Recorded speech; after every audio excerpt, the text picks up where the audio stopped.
গ্রামের মানুষ জমিদার বাবুকে জানি না কেন এত খারাপ কথা বলে। সবাই বলে উনি নাকি খুব কিপটে, কিন্তু আমি তো আজকের ওনাদের বাড়িতে পুজো করতে গেলাম, আর উনি আমার পুজোয় খুশি হয়ে এই পাঁঠাটা আমাকে উপহার দিয়েছেন। তোমরাই বলো বন্ধুরা, উনি যদি এতই কিপটে হতেন তাহলে কি আমাকে এই পাঁঠাটা উপহার দিতেন? আসলে এই গ্রামের মানুষগুলোর না মন খুব ছোট, এই জন্য ভালো লোকগুলোকে দেখতে পারেন না। না, আর বেশি টাইম পাস করে লাভ নেই, তাড়াতাড়ি পাঁঠাটাকে নিয়ে বাড়ি যাই, গিন্নি দেখলে অনেক খুশি হবে।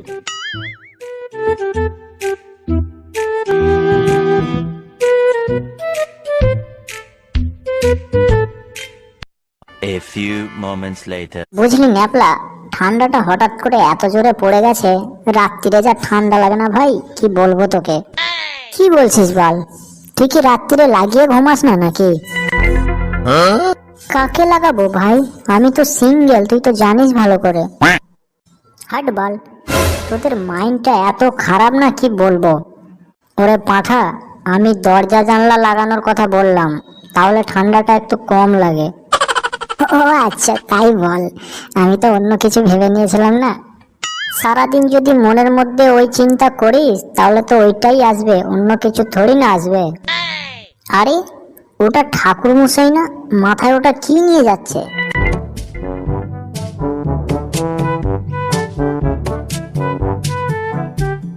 হ্যাঁ রে ন্যাপলা, দেখলি পাঁঠাটা বাড়া কত বড়?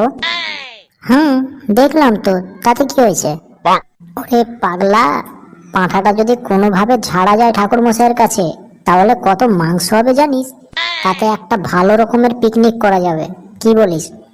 ধুরবাল, তুই শালা এত পাপ কাজ করবি, লাস্ট পর্যন্ত কিনা ঠাকুর মশাইয়ের জিনিস চুরি করবি রে, তোর তো নরকেও ঠাঁই হবে না। ওরে গাধা, আমাকে বোঝাতো আজকালকার দুনিয়ায় কোন শালা স্বর্গে যাবে, সব নরকেই যাবে। কারণ ঘুম থেকে উঠেই তো একে অপরের পেছনে কাটি করতে লেগে যায়, তাহলে তোর মনে হয় কেউ স্বর্গে যাবে বলে? যাকগে যাক, ওসব কথা বাদ দে, আমার প্ল্যানটা শোন।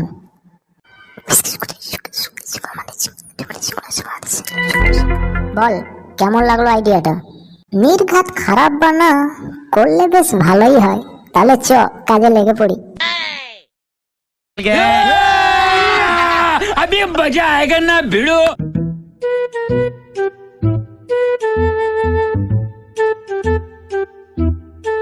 আরে ঠাকুর মশাই যে, মাথায় এই কুকুর ছানাটা নিয়ে কোথায় চললেন? এই ছোঁড়া, তোর কি চোখে নেওয়া হয়েছে নাকি? দেখতে পাচ্ছিস না এটা একটা পাঁঠা?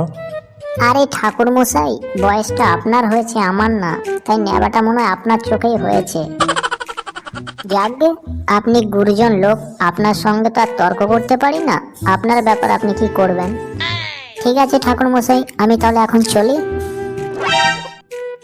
আজকালকার ছেলেগুলো এত বদমাশ হয়ে গেছে, বয়স্ক গুরুজন দেখলে পেছনে লাগতে ছাড়বে না।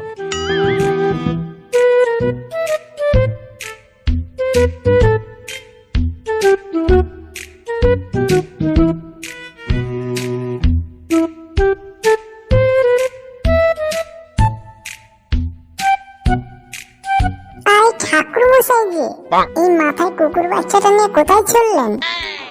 চুপ কর বিয়াদব, তোরও কি চোখে ছানি পড়ে গেছে নাকি? দেখতে পাচ্ছিস না এটা একটা পাঁঠা, কুকুর ছানা বলছিস? যা বাবা, আজকালকার দেখছি মানুষকে সত্যি কথা বললেও দোষ। ঠিক আছে ঠাকুর মশাই, আমাকে ক্ষমা করে দিন। আপনার যদি এই কুকুর বাচ্চাটাকে পাঁঠা বলে মনে হয়, তাতে আমার কিছু করার আছে? তাহলে আমি এখন আসি। হ্যাঁ, কি হলো ব্যাপারটা? তাহলে কি আমি কি ভুল দেখছি?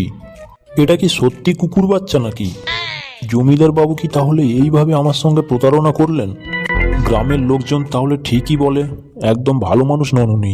দূর শালা, আমি বামুন মানুষ হয়ে এতদূর একটা কুকুরকে ঘাড়ে করে নিয়ে গেলাম। ছি ছি ছি, লোকে জানতে পারলে কি ভাববে? না, আজকের পুরো দিনটাই মাটি হয়ে গেল। কত কি ভাবলাম, গিন্নিকে কত খুশি করব, সব বেকার হয়ে গেল। এই তো প্ল্যান একদম সাকসেসফুল হয়ে গেছে। জন অ্যাপলা, এখন মালটাকে তুলে নিয়ে বাড়ি যাই, কালকের পিকনিকের ব্যবস্থা করতে হবে। সত্যি ভাই, তোর কিন্তু ব্রেনের জবাব নেই, তোর মাথা থেকে আসেও এক একটা বুদ্ধি। চ, আর দেরি করে লাভ নেই।